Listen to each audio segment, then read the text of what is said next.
this morning the budget realities that we are facing this year. And as you know, Frank Darzano is the chair of the stewardship effort for us this year. And if you got our letters, one side is him and the other side is me, and we're going to kind of continue that and duet this presentation as well. One thing that I never get to do is the little stewardship talks about why I give. It's very simple, the reason I give so to remind myself that God is God and I'm not. That God gives me everything that I have, and anything that I have, I'm just giving back to God that which is already His. And so that's why I give, because I need reminding of that all the time. Left to my own devices, as you well know, I can easily conceive of myself as being God. Okay? So that's the answer to that question. I'd like to talk a little bit about income and how we're doing at the Church of the Servant. One of the interesting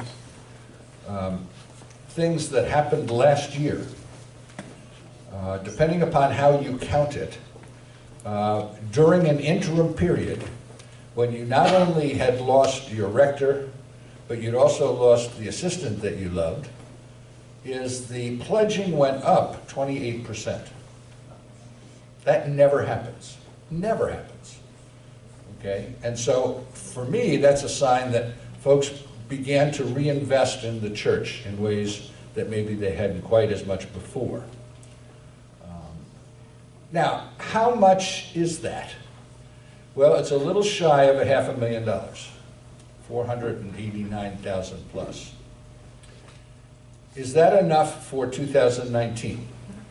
The answer is no, and Frank will tell you why. Okay? But what we're asking you to do is to consider a 10% increase in your giving, and what that will do is take us over the $500,000 mark, puts us at $529,000. Oh, a thing you should know, we also discount the pledges. We do not assume that 100% of the people are going to pay 100% of their pledge by the end of the year. And that's proven true. What's remarkable about the Church of St. Philip's is that 98% of you pay 100% of your pledge. Wow. That's huge. I was at a church for 22 years in Cincinnati, and we had a sterling record, and we were at 94%. So those of you who pledge, pay your pledge. And that's a good thing to know in general. And the ones that don't, either A, move away, or B, die. And we're not above going to heaven to come get our pledge from you. But so the income realities are such that we're looking at a budget that even if you give 10%, we're going to have a hard time making it. And Frank's going to tell you why. Thank you.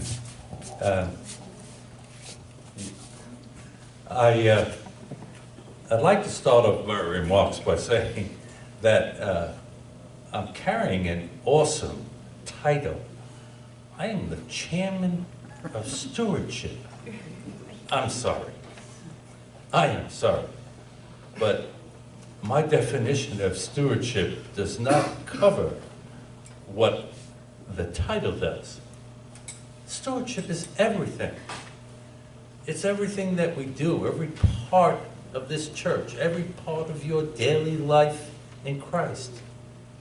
I'm not the steward. I'm not the chairman of that. But guess what? I'm the chairman of a pledge drive. You're going to get or you did get a card in the mail. That was a ticket. That was a ticket to the greatest show on earth and in the universe. And you know what? It was free. It was absolutely free. Not only that, it included a meal every week. The Holy Eucharist that we participate in. So I am not the chairman. of your stewardship. I'm the chairman of getting you to give that extra 10%.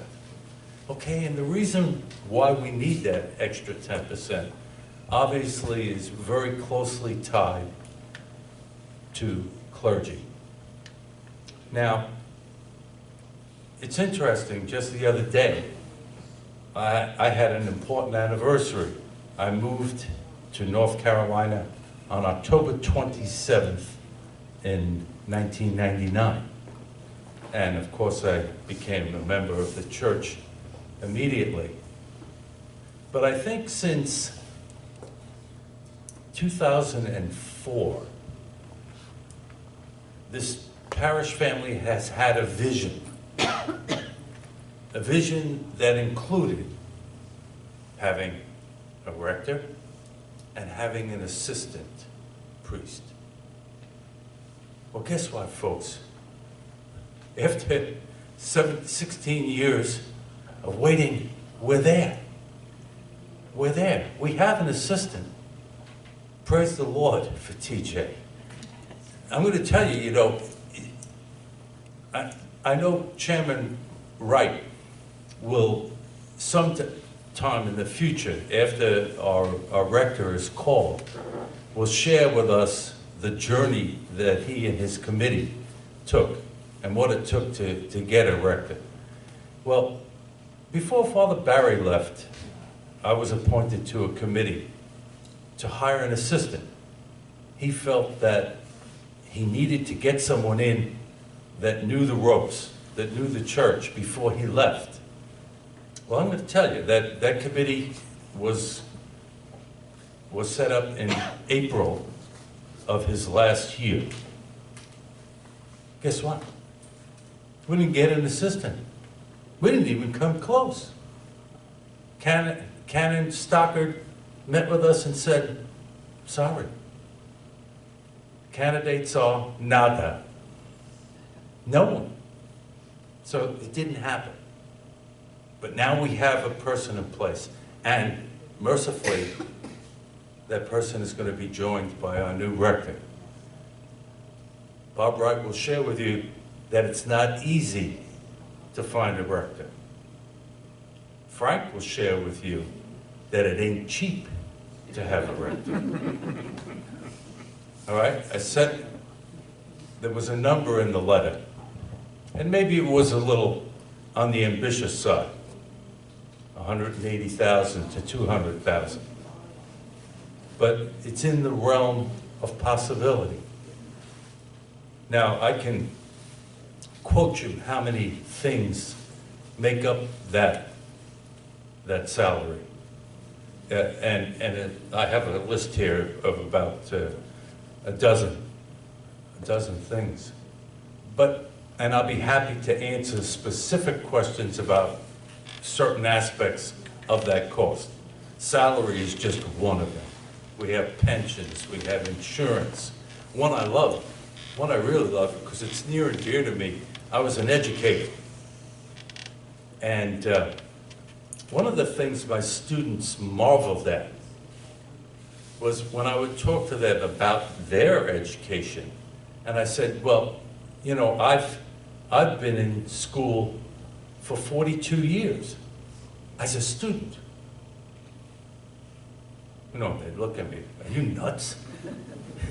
I'd be happy to get through 12 and get out. But every year I continued my education. Sometimes it might have only been one course. But I always made sure I kept myself fresh and up to date. That's part of having a record. One of the costs is going to be, and it's not really a monumental one, somewhere between $1,600 and $1,800 for continuing education, where we will send our clergy back to school or to a retreat or to some aspect that will refresh them and enhance their ministry here with us. So, I was pessimistic, 180 to 200. hey, if it comes in at 160, I'm golden. I saved you 20,000 bucks. Is it gonna happen? I don't know. But there are many aspects to calling a rector, and one of them is that we have to pony up. And I think we're gonna be able to do it. We just need that 10% from you. Ken? You ready for me? Okay. I'm ready. But like I said, I really didn't want to go into chapter and verse about all the things, all the marvelous things you clergy people get, but Yeah, the only distinction I would make in terms of what Frank said is, if the salary were 180, I'd come out of retirement. The salary is not 180, and the salary is, we follow the guidelines of our diocese, and it's a minimum salary. It's not a maximum, and it's based on years of experience as well. So that obviously someone who's 2 years out of seminary is not going to be making as much as someone who's 46 years out of seminary. Except that doesn't work in our case. right. And salary sometimes is also just equated to the paycheck that the person gets, but the rector's cost is way more than that. I mean. Well, that's true in every organization. Yeah. I mean, when you got a job and they say we're going to pay you $100,000 a year, that's good, but it costs the company a lot more than $100 grand to keep you. In terms of heat and light and other things, you could add all sorts of things into that, postage, stuff with traveling and other things. So the cost of doing business is different than salary. I'd make that point. In fact, if you take a look at the difference between last year's budget and this year's budget, it all has to do with me. I am babysitting about a quarter or less of what the new rector will make. Because the way the church pension system works, I'm not allowed to make more than I'm currently making. You are paying me the maximum I'm allowed to make under the law. If I had been being paid what I'm worth, we would have no problem. So this is the year of transition, but it is a year of transition that we believe that we can accomplish because we have Father TJ, and his full-time salary is already in the budget. So all of the increase has to do with the increase of a difference between what you're all paying me and what you're going to have to pay a new rector. As a matter of fact, if you look at the budget, as we're going to present to the vestry in November, you will see that it is the staff line item is the only line item that currently sits at a deficit. That is, over last year's expenses, it's a minus number, okay? All the others, with one exception, which has to do with the facilities, we're holding the line. In other words, we're not cutting anything or anybody in order to do this thing, which is why we need the extra income. Is that clear? Yes. Everybody understanding that? Because, so if your decision to give is based on need, I would put it this way. A wonderful, experienced, well-chosen rector, the fulfillment of a 16-year aspiration of having 2 full-time clergy, a newly renovated campus, which is going to come as a combination of whatever we renovate from the hurricane damage, plus the capital project that we were working on. That makes the 2019 difference, totally in that. We asked every board chair to submit a budget. Say, what does your board need to do its work? And every board chair did exactly the right thing, and that's ask for an increase. And why that's the right thing is it's a sign that this system is starting to work. That people are thinking about new ministries and new things to be done, and people are having ideas about how to do the ministries that are already here in a better way. We have not increased those numbers, but we haven't decreased them in order to achieve this goal of 2 full-time clergy and a newly renovated campus. That's what we're going to recommend to the vestry. Now, the vestry gets to change that, and it can change it any way it wants, and that is what you will hear on December 2nd, is the result of what the vestry did to the budget that the Finance and Facilities Board presented to them in November, and in December you'll get to hear what they did with that. But the reason to give, if you are a person motivated by your gift going for a good cause, I cannot think of a better cause than 2 full-time clergy and a renovated campus. That's pretty awesome. And to be able to do that in a year will be a phenomenal, phenomenal testimony to the faithfulness of all of you. Which brings me to the thing that I want to talk about. And that is, none of that matters if your giving is not connected to your faith. Because what we are and how we are different than every other organization that has its hand out is that while they are all good organizations doing good work in the community and in the world in which we live, they are all wonderful. I mean, there's nobody, asking you for money in any place that's doing a bad thing. The mafia does not ask for money, it just takes it. Okay?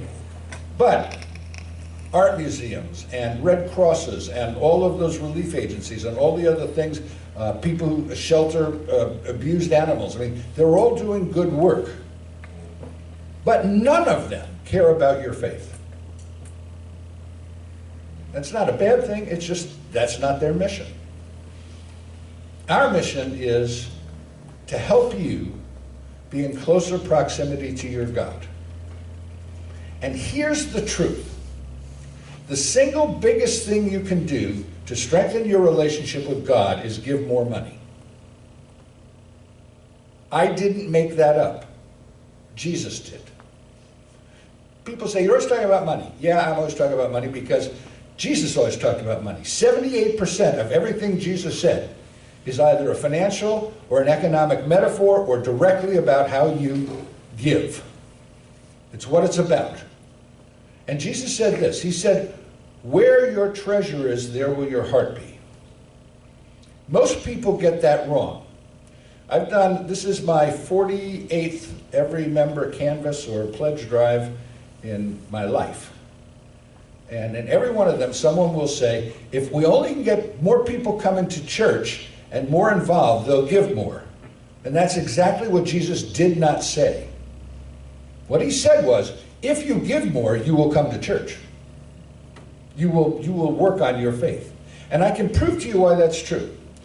I've been looking because somebody gave me a gift for my birthday, a nice size gift, and I've been looking to buy a stock. So I've been talking to, of course, I have money to buy a stock in this stock market, right?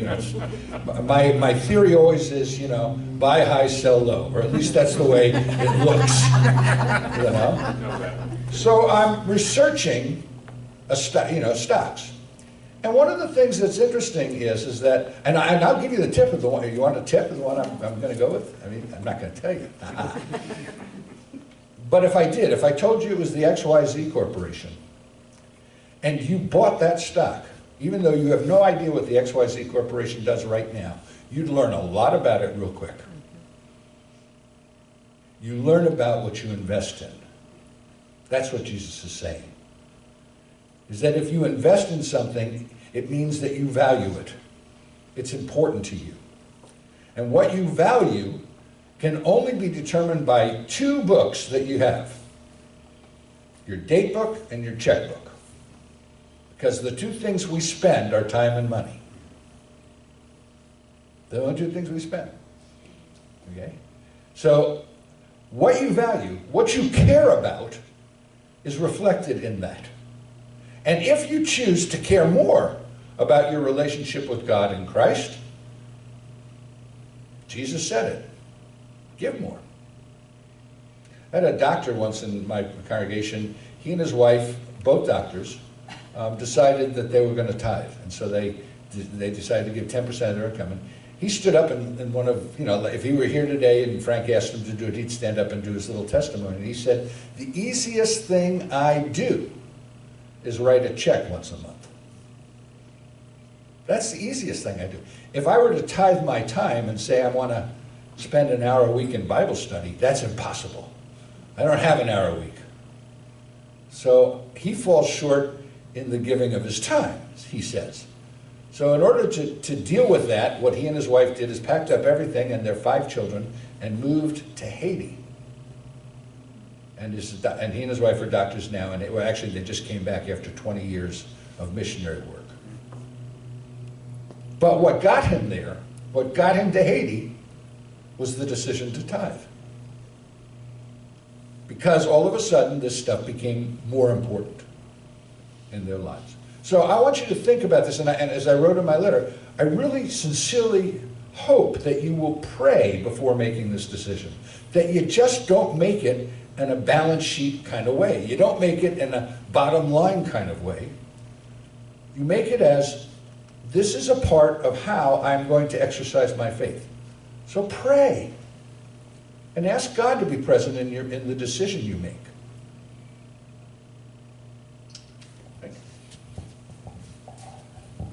You know, obviously, being the chairman of stewardship,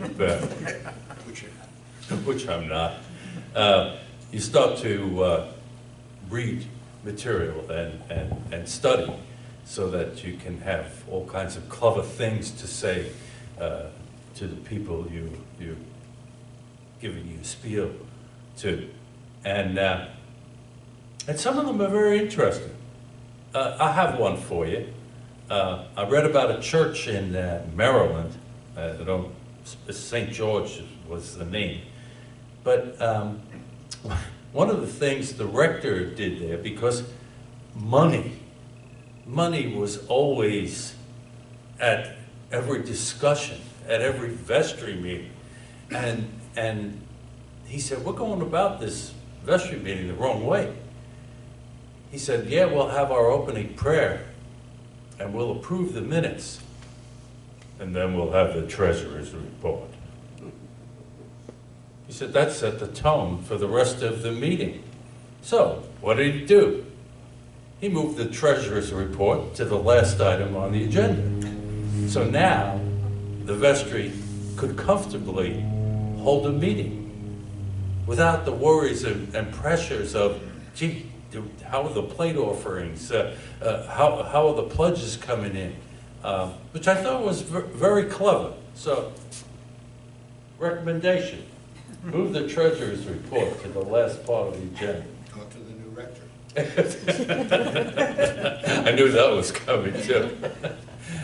But I just feel that this congregation is so spirit-filled and so positive after all of the trials and tribulations we've been through. This congregation should be called St. Job for all of the things that we've had to deal with. And I hope that that you keep that positive attitude during this particular pledging season. I'm inaccurately talking to other people, refer to it as the stewardship season, you know, and we dredge that up every September, October, and November.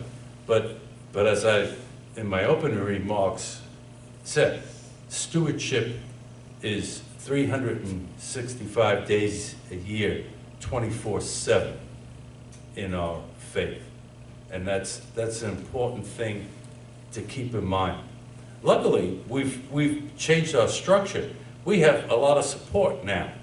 We have those 5 wonderful ministry boards, which continue to help us and remind us about the totality of the stewardship that encompasses our Christian life.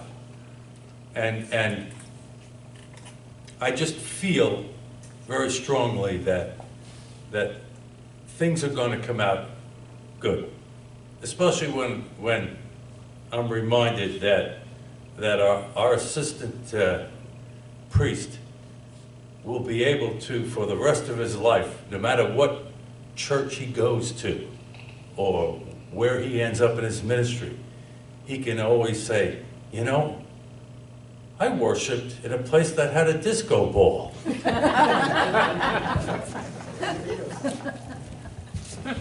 Okay, this is also a time to answer any questions you might have about our budget and what's going on. And so, what are your questions? Yes? Frank referenced the insurance co-payment that we may have to come up with in his letter. Where is that money coming from? I'm sorry. What's that called? Give me the word. Deductible. Deductible. Yeah, okay. 213. Okay, 218. 18. Okay, 218,000. The answer to that question is, it's coming in interesting kinds of ways. We have begun to receive, and I'm going to actually send a letter out to all of you again, which you are free to copy and send to anybody you know. But we are starting to get checks from all over the United States to help us meet that deductible. I received $1,000 this week. Okay, we've established a new line item in the budget. Yet another thing for Mr. Fuchs to gripe about, because it's the spread. He said, the spreadsheet's full. I said, you let me know when you run out of space on the spreadsheet. It ain't gonna happen. But two clergy from the Diocese of Southern Virginia heard about our plight and sent $500 each from their discretionary fund. We have been asked by our diocese, because the bishop has some discretionary money, to ask for some money. We have gotten checks from other churches. We got a check for $500 from a rector in Durham. Apparently one of our parishioners was evacuated to Durham and went to church on Sunday. You guys, right? And so what happened? Son of a gun, he sent a check from his discretionary fund. So I don't think all 218 is going to come from there. But we have a couple of requests for over 20,000 in from some places. We got $4,800 from the Orton Foundation, thanks to Ruth Smith. So we're whittling away at that number. We don't know what that number is actually going to be. This church is blessed with a couple of endowments that were given specifically for capital repair. The endowments are not big enough to cover the total expense, but they're pretty big. Okay, so whatever we cannot raise from outside, and we're not coming to you for that money, okay? What we are going to be doing is, if we have to use some of those endowments, then we're going to be depleting. My theory is, if this was not the rainy day that we've been saving for, how much rain do you need? And so that's one thing. When you get this letter from me, you're free to copy it and send it to anybody you know. All of you came from other churches. All of those rectors have discretionary funds, okay? We only need 500 rectors, each giving us $500, and we can do the entire deductible. But that's the way we're going to try and deal with it, and not deal with it in the operating budget of 2019.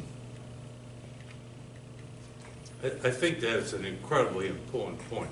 All of us came from some other church, and I know it's been a long time since I've been in that church, but I still have a relationship with that rector and that parish family, and I still make an annual pledge to that church so that I receive their monthly bulletin. And the first thing I'm going to do, as soon as I see the form letter that comes out, I will be writing to that friend at that church, and hey, maybe something will happen. Yeah, and the reason we're sending you the form letter is because we'd like to control the message. You know, we would like to have put out what we know to be true, not what you think to be true, which is not to say what you think to be true is not true, but mostly it's not. And because we hear things, you know, and at any rate, That's why we'll send it out, and please feel free to send it to any place, yes. Have you contacted Bishop Peter Lee, because, you know, he was one time interim bishop here? Oh, yes, he was interim bishop here, correct. No, I'm not yet. I'm actually working on my letter to Bishop Skirving, which will probably be the prototype of the letter we're going to send to you. But I have written a letter and contacted my current bishop. You all know I'm not canonically resident in this diocese. I'm still a member of the Diocese of Southern Ohio. And the Bishop of Southern Ohio has a fairly hefty discretionary fund, about $3 million a year. And so I've written it. Now, he spends all of it and more, and whatever, but I have written to him. And I haven't heard back from him, and the reason why I haven't is this coming weekend is their diocesan convention. And if you ever worked on a bishop's staff, you know that what the bishop does 3 weeks prior to the convention and 2 weeks after the convention is go into hyper panic mode. And so it'll be a while before we hear from him, but I'm confident that he will give something as well. But yes, bishops are not immune from our contacting. Other questions? Yes, Alan. Are there, I gather there are a couple of other churches, Episcopal churches in our area that also have suffered, but I sort of got the feeling that outside of maybe one or two, nobody has suffered quite like we have. We have been told no one has suffered quite like we have, period.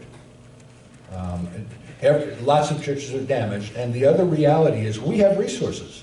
There are churches with 17 people, you know, who don't have those kinds of resources to do that. And so I would not ask for the $218,000 from the diocese, because that's ridiculous.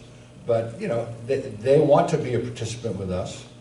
And as a matter of fact, the finance lady called Lorraine and said, what can we do for you? That doesn't often happen from a diocese. So, you know, it's usually the other way around. What can you do for us? Other questions?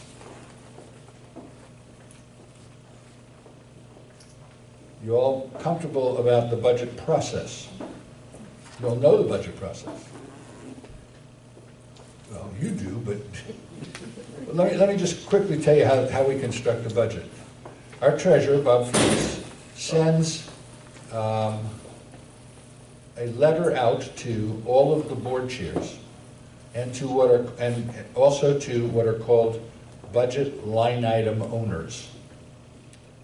And it says, what are you going to do for this year? For instance, I get one, and the letter says, staff salaries, are we going to offer an increase this year or not? What will that increase be? How's it going to affect the budget? And so he collects all of that and puts it together and makes a budget. That's what we call the wish budget. And we wish that we could do all of this. And last year, we did the wish budget. But last year, we didn't have this big bump with the rector's salary. So this year, we're not going to do the wish budget, but we've made some accommodations and adjustments to that. And so then that goes to the Finance and Facilities Board that basically debate virtually every line item on the budget. What are we going to do here for this? Let me give you an example. The Worship Board sent us a request of, Rick, is $11,000 for the audio? That's correct. Yeah, $11,000, because you probably don't know this, but your federal government sold the bandwidth of all of our microphones and all of our PA systems to a cable company. Beginning next year, all of our equipment will not work because the bandwidth is going to be owned by somebody else. And they've assigned us a new bandwidth, but we're going to have to get new equipment because our equipment is all geared to the old bandwidth. And we have an $11,000 ticket because of that. So that, you know, it was a fairly healthy debate within Finance and Facilities about, well, could we do without the system for a little bit? Could we wait a year? And what they finally decided was, no, we have a congregation that needs amplification. I'm being as kind as I possibly can. Okay? And so therefore, We don't know, we're going back to revisit the $11,000 quote to see if there's another system that isn't quite what it is, but we've decided that that's a capital expense and put it into the capital budget. And that will be done in conjunction with whatever we do in the new parish hall and whatever we do in other places where we need amplification. That's why this thing is so complicated, is because everything has to be done with the other thing in mind, you know, whatever that is. But that's an example of where we were able to take out of the wish budget, that 11,000, switch it over to the capital budget, which is a different budget, and then also say, maybe it's not 11, it's whatever it is, and we can deal with it. That's the kind of discussions they have. And so they have gotten the whole down from what the original wish budget produced a deficit, and your 10% increase will help cut into what's left of that deficit. Will it solve it all? No. Unless you come up with about 30% increase, we will still present to the congregation a deficit budget and a way to pay for it. But it's, you know, I'm in my entire life have never presented a deficit budget ever. The good news is we have a way to pay for it if we do, and we want to keep that deficit as low as possible. Okay, and it's for 1 year. We are convinced that we will solve the thing in 12 months. And what happened to me, I'll tell you the story. What happened to me when I went to Cincinnati, they negotiated my salary, they negotiated a housing allowance and whatever, and they came to me and said, the budget of the church for the coming year is $83,000. It's 1979. And the income is $83,000. The expenses are $125,000. And if you're any good, you'll make it up by the end of the year. I have no problem saying to the new rector, if you're any good, you'll make it up by the end of the year. And parenthetically, I'll bet he or she does, whoever he or she is. That's the kind of caliber of people that I think are looking at our place. Other questions? It happened to come in late. Did I miss what the budget amount is? The total amount of the current budget, which is not the final budget, is $653,980, as opposed to $564 last year. And please remember, that's the whole budget. That's not the pledge. No, that's amount. not the pledge amount. That's not the pledge amount. Okay, just so you understand what question you asked. Well, for those like myself who think they know but maybe be informed, put that forward a little bit more. Explain that more. We have income from lots of different sources, and it's very confusing, okay? We have, in any given year, pledged income from 3 different years. So we had some people who will prepay in 2018 their 2019 pledge. We have people who will make a pledge and pay it in 2019, and we have people who will still not be done with their pledge, and so in 2020 we'll be still receiving 2019 numbers. Those need to be accounted in a certain way. In addition, we have a number of people who, for whatever reason that I cannot figure out, give money each week, the same amount, and if they miss, they double it up the next week when they're back, that don't want to pledge, but we know who they are because they give it in checks, and we have to send them a statement. So there's a different group of people that are not pledgers, but who are giving money. We have another group of people who give money on a sporadic basis. So when they're in church, they give, and then sometimes they give it in cash, so we don't even know who they are. Sometimes they give it in checks. We get it in a check. We send you the statement at the end of the year about how much we tallied up that you gave during the year. We have income to pay and offset certain things that we do. For instance, if you want flowers on a Sunday, you give some money for the flowers. That's income as a part of it. So when you hear the big 650 number, that's all of those different sources of income put together. We also, currently we are not spending any income from our endowments with the exception of the outreach endowment. which we spend every year. Okay? So what our budget then records is lots of different sources of income, and then all of the expenses. But we're talking this year and every year to pledgers because you're the ones who let us know what you're going to give. Let's say Mr. and Mrs. Smith, whoever they are one of those people that give but don't pledge. And on the first Sunday in January, they give $100. And so we know that every week they're going to give $100 till the end of the year. And if Mr. and Mrs. Smith are currently here giving $100 a week, please come and see me immediately. Is that clear? Yes, it is. In my experience at the three churches I belong to, the first two never had people who were paying ahead. What happens is, for tax reasons, it is sometimes advantageous for people to double up their pledge.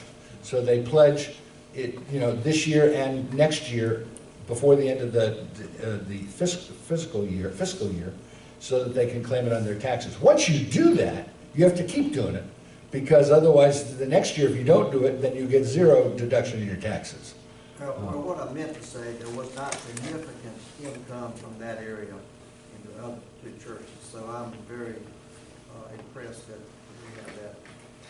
Yeah, well, I can tell you that at the Church of the Redeemer in Cincinnati, Ohio, 1/3 of our income was prepaid pledges. It was significant, and that was on a $1.1 million budget. Other questions? We want you to have all the information that you want. Also, we're one of the few churches in Christendom, and certainly in the Episcopal Church, that publishes our budget online. Okay? So rather than guess, you can always go to the website and find the budget. You can find how we're doing on the budget in the vestry minutes that come every month. And they're all there for you to see how we're doing. So none of this should be a surprise to any of you that are staying current with this. You want to say anything? You done? I'm finished. Hearing nothing else, then, for the good of the group, thank you for coming, and we will see you next week and hear about Stephen ministers.